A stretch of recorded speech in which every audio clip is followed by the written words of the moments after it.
সবকিছু আবেগ দেওয়া হয় না, বাস্তবতা অনেক কঠিন। তুমি আমাকে কিভাবে বলতেছো?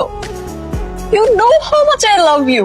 কিছু কিছু ভালোবাসা বাস্তবতার কাছে হার মেনে যায়। তুমি ছেলেটাকে বিয়ে কর, তোমাকে রানীর মতো রাখ। থাকতে চাই না আমি রানীর মতো।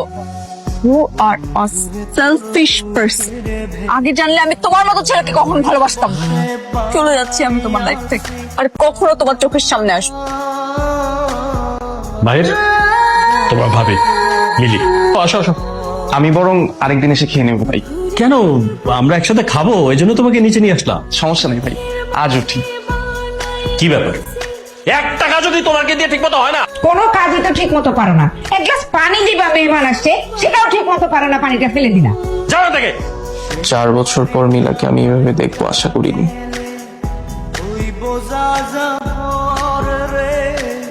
আচ্ছা, মিলা ভালো আছে তো? যাই হোক, যত তাড়াতাড়ি সম্ভব আমাকে অন্য একটা বাসা ঠিক করতে হবে। আমি চাই না আমার জন্য ওর সংসারে কোনো ঝামেলা সৃষ্টি হোক। মাধবীলতা, তুমি যদি কখনো তোমার মাধবীলতাকে খুঁজে পাও তাহলে কি করবে? ভীষণ ভালোবাসবো। কেমন আছো তুমি? ভালো। সত্যি ভালো আছো? ভালো আছে। আগের থেকে অনেক চুপচাপ হয়ে গেছে। সেটা তোমার মনের ব্যাপার, কিন্তু আমি খুব ভালো আছি। ভালো হয়েছিল সেদিন তুমি আমার হাতটা ছেড়ে দিয়েছো, না হলে হয়তো আমি আমার এই সুখের সংসারটা মিস করতাম। আমাকে জিজ্ঞেস করবে না আমি কেমন আছি? তোমার কথা তো আমি ভুলেই গেছি, কি জিজ্ঞেস করবো আমি তো।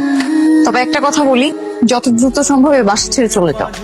আমি না তোমাকে সবসময় বলি যে আমার সাথে অ্যাটলিস্ট যখন বের হও তখন তোমার এই খ্যাত মার্কা সাজটা কখনো আমার সাথে দিবে না। তুমি কি একটু আপডেটেড হতে পারো না? তোমাকে নিয়ে কোথাও যেতে গেলে আমার রীতিমতো লজ্জা লাগে। খ্যাত কথা, শাড়ি চুড়িতেই আমি বেশি কমফোর্টেবল। আমার ভুল, আমি জানতাম তুমি একটা শিক্ষিত, তুমি একটা স্মার্ট মেয়ে, আমার সাথে অ্যাটলিস্ট কোথাও যেতে পারো। তুমি যে মেন্টালিটি যে তোমার খ্যাত, সেটা তো কখনো বুঝতে পারি নাই। তুমি কি জানো, তোমার চেয়ে তো 1000 গুণ সুন্দরী মেয়ে এখনো আমার পিছনে করে। সবই জানি। 2 দিন পর পর যে ট্রিপের বাহানা দিয়ে তুমি কোথায় যাও সবই আমি জানি। ওদের সাথে ঘুরবো না তো কি তোমার মতো জোকারের সাথে ঘুরবো নাকি? জোকারের সাথে কেন ঘুরবা? নোংরা মানুষ কোথাকার। তোমাকে আমার সাথে যেতে হবে না, জাস্ট গো ইনসাইড। আমি ঠিকই ধারণা করেছিলাম মিলা ভালো নেই। আমাকে যেভাবেই হোক সত্যিটা জানতে হবে। সাডেনলি বাসা চেঞ্জ করার সিদ্ধান্ত নিলে প্রবলেম? না ভাই, কোনো প্রবলেম নাই। বেসিক্যালি আমাকে অফিস থেকে নেক্সট মান্থে ধানমন্ডি শিফট করছে, সো আমি ভাবলাম বাসাটা অফিসের আশেপাশেই নেই। ও আচ্ছা। তাহলে তারা আমাদের কিছু বলেন। ভাই আমি তাহলে উঠি আজকে। তুমি এখন এখানে মলম লাগাওনি? হাতটা ছাড়ো। আমি যে প্রশ্নটা করেছি সেটার উত্তর দাও। তোমার প্রশ্নের উত্তর দিতে আমি বাধ্য না। কে তুমি? কি হও আমার? আমি তোমার কিছু নাই হইতে পারি, তুমি আমার অনেক কিছু। তোমার এসব নাটকের ডায়লগ আমার শোনার সময় নেই। এখানেই দাঁড়িয়ে থাকবো, আমি আসতেছি।